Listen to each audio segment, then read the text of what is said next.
বিক্ষোভ সমাবেশে উপস্থিত সংগ্রামী সাথী বন্ধুরা, আপনারা সকলে অবগত আছেন আমাদের কেন্দ্রীয় কমিটি কর্তৃক ঘোষিত ফেব্রুয়ারি মাসের 1, 2, 3 তারিখে বিক্ষোভ সমাবেশ সহ 6 তারিখে ঢাকায় কেন্দ্রীয় শহীদ মিনারে মহাসমাবেশ আছে।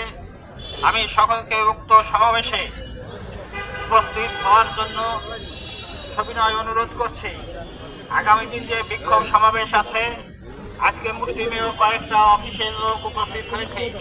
আমি সকলকে অনুরোধ করব অন্যান্য ভাইরা যাতে আগামী দিনের বিক্ষোভ মিছিল সফল এবং সার্থক করে, এজন্য সকলে পরস্পরের ভিতরে যোগাযোগ রাখবেন এবং সকলকে উদ্বুদ্ধ করবেন। দেশকে সকলের প্রাণের দাবি। দীর্ঘ 15 বছর আগে জাতীয় পে স্কেল দিয়েছিল। এই 15 বছরে দ্রব্যমূল্য সহ জীবনযাত্রার মান অনেক কষ্টকর হয়েছে। প্রত্যেকটি কর্মচারীর তার পরিবার পরিজন নিয়ে সামাজিকভাবে চলার জন্য হুমকি হয়ে দাঁড়িয়েছে। এই জন্যই সকলকে বলবো ঐক্যবদ্ধভাবে পে স্কেল যাতে আমরা পাই, এদিকে সকলের সচেষ্ট থাকতে হবে। পে কমিশন গঠন করা হয়েছে, এটা কি প্রহসন কর্মচারীদের দেখানো? তাই বলতে চাই, পে কমিশন যে রিপোর্ট সাবমিট করেছে অনতিবিলম্বে এই পে কমিশনের রিপোর্ট বাস্তবায়ন করা হোক।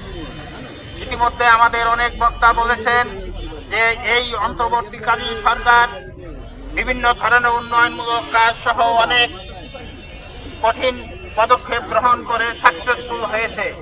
অতএব পে কমিশন দেওয়া এটার জন্য কোনো বিষয় না, এটা রাষ্ট্রের কোনো প্রতিবন্ধকতা না। অতএব যাতে পে স্কেল এই অন্তর্বর্তীকালীন সরকার ঘোষণা দেয়, এই দাবি আমাদের থাকবে। যদি অন্তর্বর্তীকালীন সরকার এই কমিশন গঠন না করে, ক্ষেত্রের সিদ্ধান্ত অনুযায়ী আমরা পরবর্তী সকল কর্মসূচিতে গোপালগঞ্জ থেকে একতাবদ্ধভাবে অংশগ্রহণ করে এই পে কমিশন আদায় করব। অতএব আমি সকলের প্রতি উদাত্ত আহ্বান জানিয়ে আগামীকালকের অনুষ্ঠান সার্থক হোক এই আশাবাদ ব্যক্ত করে আজকের এই বিক্ষোভ সমাবেশের সমাপ্তি ঘোষণা করছি।